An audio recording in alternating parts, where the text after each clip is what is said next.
हम आप महादेव की बात करना चाह रहे हैं, इकट्ठा हुए हैं। सबसे पहले तो थाने के प्रभारी को धन्यवाद है। जनरली होता है कि थाना हम लोगों को परमिशन देता है कार्यक्रम करने के लिए। पहली दफा देख रहे हैं कि थाने में कार्यक्रम हो रहा है। इसके लिए थाना के पूरे मैनेजमेंट को, पूरे पुलिस महकमे को हमारी तरफ से, हम लोगों की तरफ से, शिव शिष्यों की तरफ से, साहब दीदी की ओर से बहुत बहुत धन्यवाद है। सामान्यतः ऐसा होता नहीं है, ये हमने तो पहली दफा देखा। जनरली छोटी छोटी कक्षाएं होती हैं, साप्ताहिकी होती है, क्योंकि थाना के भीतर मंदिर होते हैं, शिव मंदिर। थाना के भीतर एक पुरानी परंपरा है कि थाना के भीतर शिव मंदिर हो, पर थाना के भीतर एक विराट शिव गुरु महोत्सव हो, ये पहली बार हमने देखा है। इसके लिए तहे दिल से थाना प्रभारी जी को, अश्विनी जी को धन्यवाद है, यहाँ के पूरी टीम, पूरी मैनेजमेंट को थैंक यू इसके लिए। हम आप यहाँ महादेव की बात करने को इकट्ठा हुए हैं, उसी महादेव की बात करने को इकट्ठा हुए जो हमारे आपके घरों में पूजित हैं। कभी फोटो के रूप में, बगल में मंदिर है, मंदिर में मूर्ति के रूप में, शिवलिंग के रूप में, शिवलिंग के रूप में। तो कहीं बाहर से नहीं आए हैं, ये हमारे ही देवता है, हमारे ही गोसाई है। जो इसको साहब ने कहा कि गुरु बनाओ, उससे हम आप सब कुछ मांगते हैं। घर द्वार, बाल बच्चा, बेटा बेटी, जमीन जायदाद, सब कुछ, जानवर, सब कुछ मांगते हैं, धन दौलत सब कुछ मांगते हैं, और वो देते भी हैं। तो साहब ने कहा कि सब कुछ मांगते ही हो तो उसको अपना गुरु बना लो, ज्ञान मांगो। सब कुछ नहीं रहे तो ज्ञान भी देंगे। ज्ञान का सबसे बड़ा खजाना उनके पास है, सबसे बड़ा भंडार समझते ना। जैसे आपके छत्तीसगढ़ में कोयला का सबसे बड़ा भंडार है, लोहा का सबसे बड़ा भंडार है, वैसे ही ज्ञान का सबसे बड़ा भंडार जो है वो महादेव के पास है। उनको इसीलिए सदगुरुओं का गुरु कहा गया है, गुणाधिपति कहा गया, गुरुओं का अधिपति, गुरुओं का भगवान है वो, गुरुओं में सर्वश्रेष्ठ है वो, सबसे अच्छा है।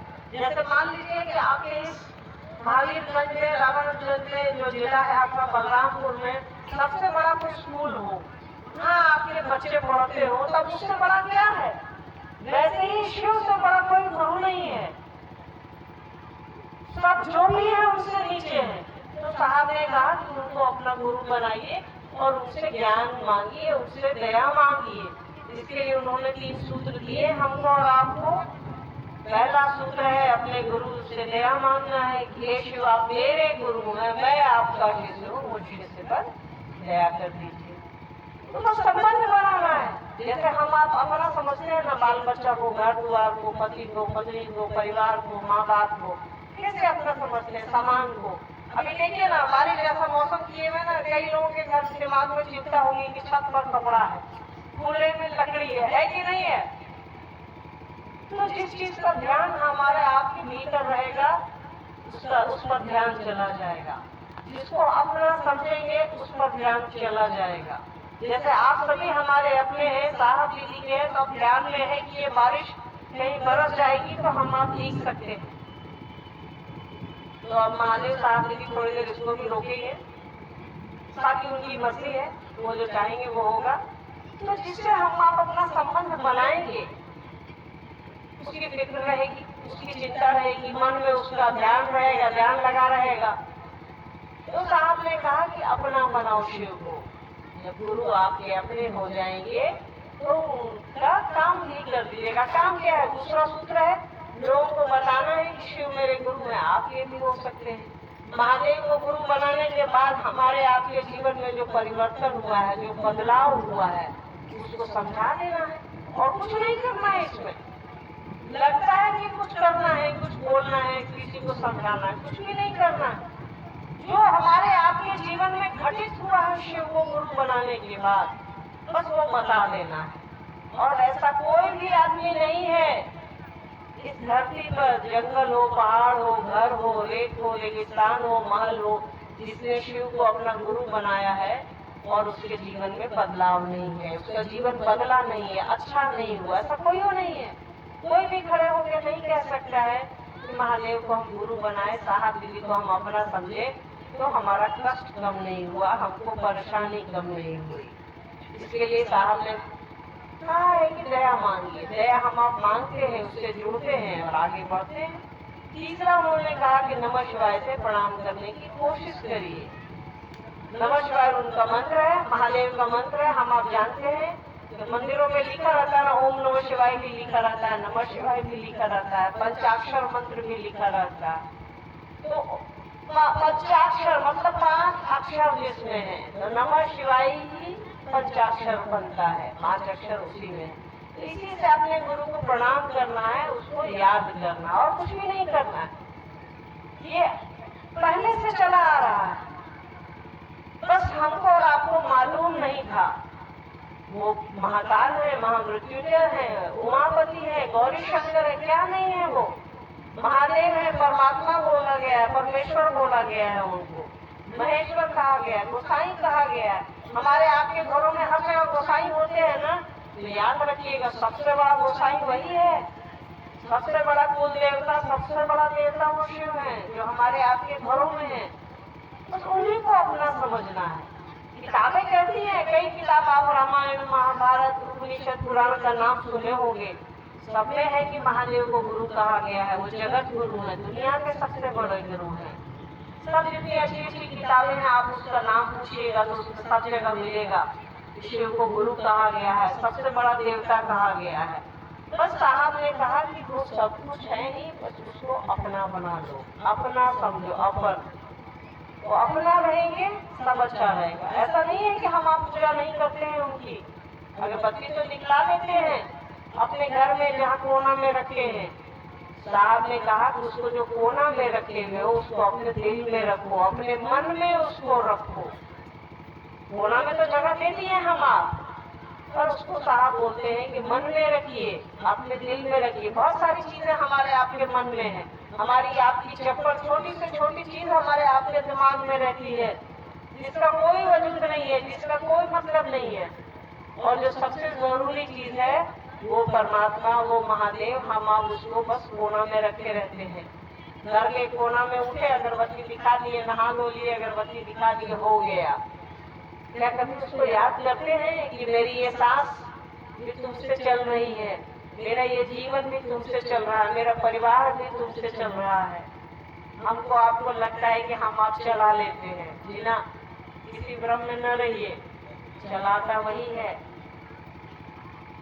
अगर ऐसा रहता तो यहाँ अभी हम आप धूप से परेशान रहते। कोई है जो चला रहा है, कोई है जो हमको और आपको बैठा रहा है, उठा रहा है, हमारी सांसें गिन रहा है, हमारी सांसें चला रहा है। अपना कोई वजूद नहीं है, कुछ भी नहीं है अपना, जो है सो उनका है। तो उन्हीं की दया का परिणाम ये सृष्टि, पूरी दुनिया उनकी चाहत का परिणाम है। हम आप सभी इसमें शामिल हैं। कुछ भी जहाँ तक हम आप सोच सकते हैं, सोच लीजिए हम ही आप इसमें शामिल हैं। तो उन्हीं की दया, उन्हीं की कृपा का परिणाम है ये पूरी सृष्टि, ये पूरी कायनात, सब कुछ उन्हीं के हिसाब से चलता है, वही चला रहे। तो उनको बस पकड़ लीजिए कि आप मेरे गुरु हैं, हम पर दया कर दीजिए। और कुछ भी नहीं करना है, ना आपको अगरबत्ती दिखलानी है, ना आपको बतासा चढ़ाना है, ना आपको लक्ष्मण चढ़ाना है, ना आपको बेलपत्र चढ़ाना है। आपकी इच्छा है तो करिए, कोई दिक्कत नहीं है। पर आप सिर्फ उनको अपना समझिए कि आप मेरे हैं, मुझ पर दया कर दीजिए। वो आपको और हमको ज्ञान देंगे, तभी ये दुनिया चलेगी, तभी ये दुनिया चल रही है। कोई बड़ा वाला मोबाइल हमको और आपको दे देता है, बताएगा नहीं कि कैसे चलेगा, तो क्या फायदा उसका हमारे आपके लिए। तो कोई है हमको और आपको जो ज्ञान देता है, कोई समझाता है, तभी हम आप काम करते हैं। डॉक्टर के यहाँ भी हम आप जाते हैं तो डॉक्टर का कंपाउंडर या दुकान वाला बताता है कि ये दवा सुबह में खाइएगा, ये दवा शाम में खाइएगा, ये दवा रात में खाइएगा। कोई बताता है या हम आप खुद पढ़ते हैं? दोनों चीजें तो ज्ञान से रिलेटेड है ना, दोनों चीजें तो बुद्धि से संबंधित है। या हम खुद कर ले या कोई बता देगा। खुद भी करेंगे तो वो बुद्धि आएगी तभी करेंगे, वो समझ आएगी तभी करेंगे। इसके लिए गुरु की जरूरत होती है। गुरु के बिना कुछ भी नहीं हो सकता है इस जगत में। ये जगत में उसी की इच्छा का परिणाम है, उन्होंने इच्छा की है और जगत बन गया है।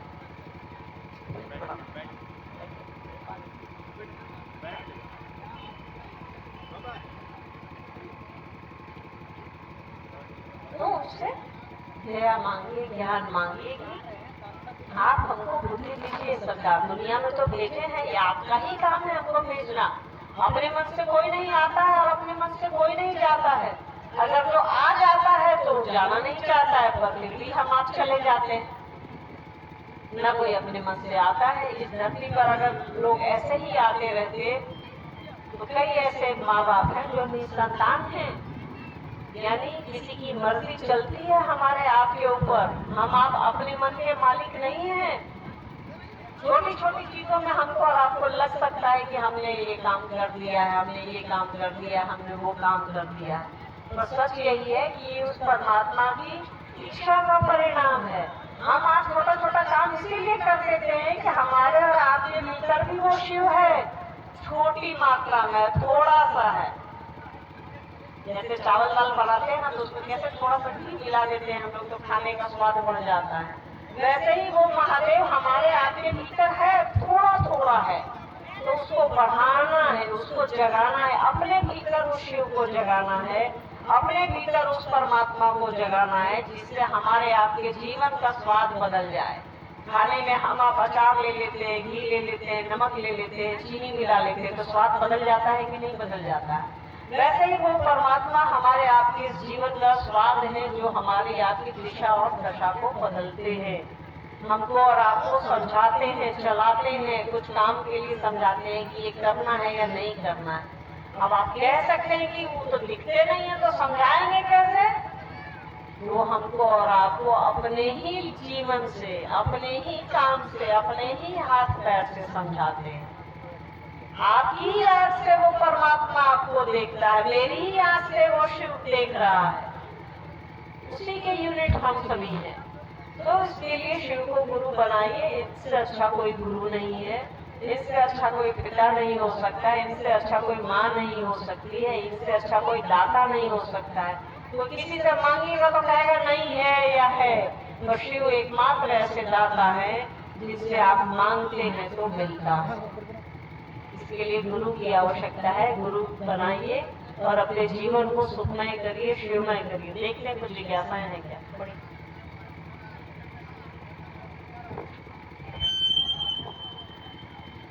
एक गुरु भाई का कहना है कि हम शिव को अपना गुरु बनाए हैं और शिव शिष्यता में कहाँ तक शिव खड़े उतरते हैं हम समझ नहीं पा रहे हैं, कृपया समझाने का प्रयास करें। देखिए, हमारे आपके जीवन में गुरु का जो महत्व है वो किसी और का हो ही नहीं सकता है।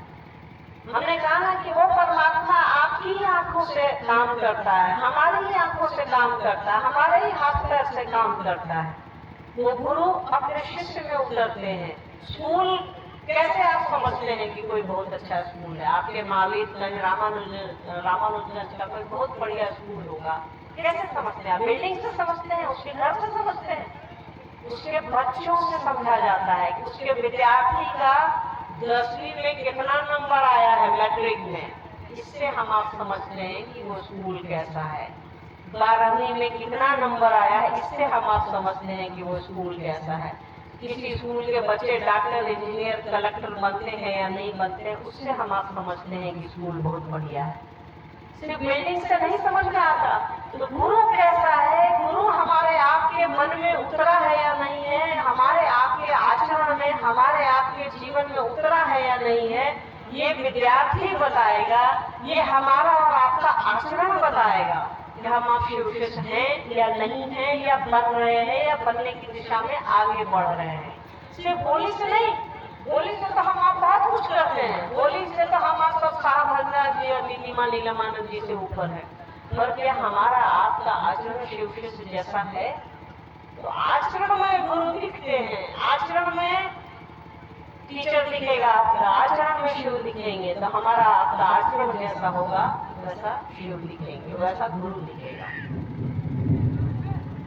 दूसरा जिज्ञासा है, जब गुरु एक है, साहब एक है, दीदी माँ एक है, तो गुरु भाई बहन में मनभेद कैसा?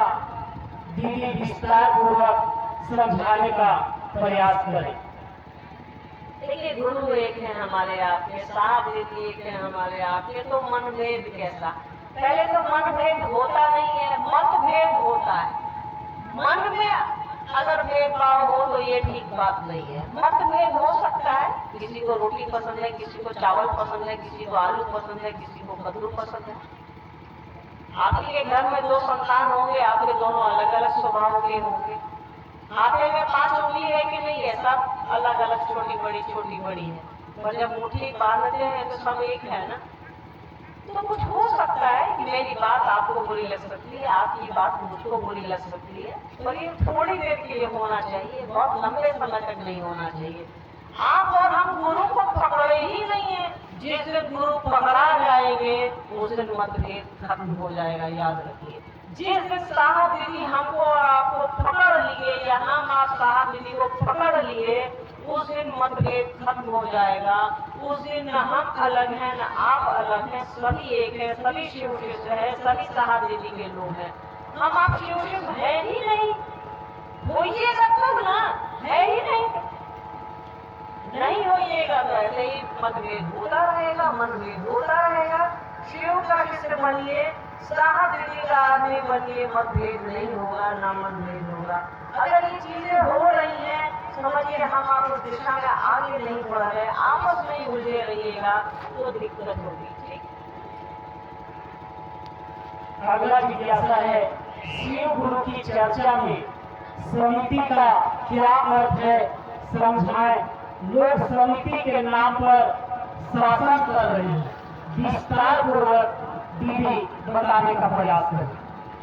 देखिए, सबसे पहले तो इस बात को समझिए कि समिति हमारी आपके लिए बनी गई है, वो हमारी सुविधा के लिए बनाई गई है। शिव गुरु कार्य को तेज करने के लिए बनाई गई है, सहयोग करने के लिए बनाई गई है, शासन करने के लिए नहीं बनाई गई है।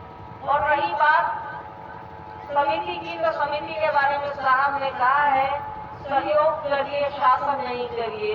अगर शासन करिएगा तो सबसे बड़ा विरोधी अगर इस समिति का कोई होगा तो वो साहब और दीदी होंगे। तो हम और आप भी सहयोग करें समिति को, समिति भी आपको सहयोग करे। अगर नहीं करती है, इसके लिए मुख्यालय का नंबर आपके पास है, आप मुख्यालय से बात कर सकते हैं, मुख्यालय आपकी मदद करेगा। ऐसा नहीं है कि समिति को मुख्यालय बदलता नहीं है, कई जगह की समिति से शिकायत आई है तो मुख्यालय ने समिति को बदला भी है। तो आप बात करिए और दोनों मिल करके काम करने की कोशिश करिए। और महादेव के काम में किसी को भी किसी से आदेश लेने की आवश्यकता नहीं है, ये एक व्यवस्था है जो हमारे आपके लिए बनाई गई है। अंतिम जिज्ञासा है दीदी, अरुण गुरु भाई वर्मा की ओर से, शिव मेरे गुरु है, गुरु भाई बहन किस भाव से रहनी चाहिए? शिव गुरु का लोग, विराट शिव गुरु महोत्सव का लोग विरोध आखिर क्यों करते? हमने कहा ना कि हमने और आपने अभी शिव उतरे ही नहीं है, जिस दिन उतरेंगे विरोध खत्म हो जाएगा, याद रखिएगा। जिस दिन साहब दीदी हमारे आपके अपने हो जाएंगे उस दिन विरोध खत्म हो जाएगा। मन में महादेव और साहब दीदी को रखिए, विरोध नहीं होगा। जब बाकी चीजें तो चलती रहती है, भाई घर परिवार में विरोध होता है कि नहीं होता है, बताइए? होता ही है, कहाँ नहीं होता है, सब जगह होता है। इसके लिए टेंशन नहीं लीजिए, सब काम अपने करिएगा, कुछ काम महादेव और साहब दीदी पर छोड़िए, वो है हमको और आपको शिवशिष्य बनाने के लिए। लोगों को शिवशिष्य बनाइए और बनिए। मौसम खराब हो गया है, जिज्ञासा भी अंतिम थी हमारी, बस आपसे यही प्रार्थना है कि शिव के शिष्य बनिए। न समिति रहेगी न हम आप रहेंगे, बस जो रहेगा वो शिव शिष्यता है और कुछ भी नहीं है। सब बेईमानी है, सब यही रह जाएगा, सब छूट जाएगा, समिति का नाम छूट जाएगा, हम आप छूट जाएंगे। जो रहेंगे वो शिव है और जो साहब दीदी है, तो उनको पकड़े रहिए। ना आप मुझको पकड़िए, ना आप किसी और को पकड़िए, ना आप समिति को पकड़िए, ना आप किसी व्यक्ति को पकड़िए। आप पकड़िए तो शिव को पकड़िए और साहब दीदी को पकड़िए, उनको पकड़े रहिए।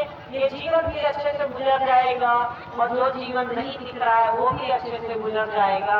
हमको और आपको शिव शिष्य बनना है, शिव शिष्य बनिए। न हमको आपको समिति बनना है, न हम आपको व्यक्ति बनना है, न हमको और आपको एक नाम बनना है। हमको और आपको शिव शिष्य बनना है। इसके लिए शिव की दया की जरूरत है। इसके लिए साहब और दीदी माँ के आशीर्वाद की जरूरत है। ले लीजिए, वरना ऐसे ही लड़ते झगड़ते रह जाएंगे। समय चूक जाएगा, हम आप चले जाएंगे, सब कुछ यही रह जाएगा, हम आप चूक जाएंगे। तो शिव शिष्य बनिए और शिव शिष्य बनाएंगे। न हम रहेंगे, न आप रहेंगे, न समिति रहेगी। कृपया एक अच्छी विधा हो। एक गुलाब में क्यों किरासन तेल डाल रहे हैं लोग? साहब हमेशा कहते थे कि गुलाब में किरासन तेल मत डालो यार। कोई हमको और आपको शिव शिष्य बनाने नहीं आएगा। न समिति बनाएगी, न हम बनाएंगे, याद रखिएगा। शिव शिष्य आपको साहब हरिंद्रानंद और दीदी नीलमानंद बनाएंगे। उनको पकड़े रहिए और आगे बढ़िए।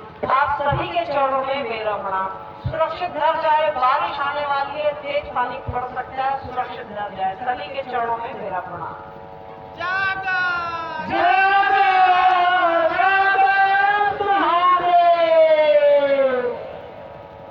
चलिए कुछ लोगों का नाम का घोषणा है। रूप नारायण